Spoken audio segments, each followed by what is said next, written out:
बीडच्या महसूल विभागातील शासकीय कर्मचाऱ्यांनी कामामध्ये कुचराई केल्याप्रकरणी जिल्हाधिकाऱ्यांनी 2 कर्मचाऱ्यांचं निलंबन केलं आणि हेच निलंबन इतर कर्मचाऱ्यांच्या जिव्हारी लागल्यानं त्यांनी आज काम बंद आंदोलन सुरू केलं आहे। मी सध्या बीडच्या महसूल विभागामध्ये आहे आणि तुम्ही पाहू शकता हेच ते महसूल विभागाचं कार्यालय आहे। ते एरवी गजबजलेलं असतं। बीडच्या वेगवेगळ्या भागातील जे काही नागरिक आहेत ते आपल्या कामासाठी या कार्यालयामध्ये येत असतात। त्यांची कामं याच कार्यालयातून होत असतात।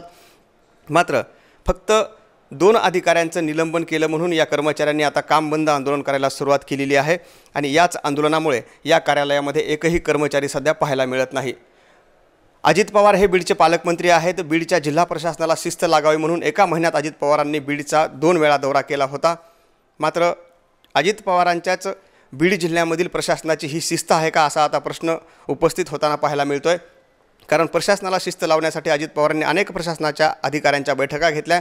फक्त 2 कर्मचाऱ्यांना निलंबित केलं म्हणून आपल्यावरही अशी कारवाई होऊ नये म्हणून या कर्मचाऱ्यांनी आता काम बंद आंदोलनाचं हत्यार उपसलेलं आहे आणि त्यामुळे अनेक नागरिकांची कामं खोळंबलेली आहेत। सकाळपासून अगदी महसूल विभागामध्ये बीड जिल्ह्यातल्या वेगवेगळ्या भागातून जे काही नागरिक आले होते त्यांचं एकही काम झालेलं नाही आणि ह्या सगळ्या रिकाम्या खुर्च्या आहेत। याच खुर्च्यावर एरवी या ठिकाणी महसूल विभागाचे कर्मचारी बसून आपलं काम करत असतात। मात्र या कर्मचाऱ्यांनी आता संप पुकारलेला आहे आणि हे सगळं कार्यालय आता रिकामं असल्याचं पाहायला मिळतंय।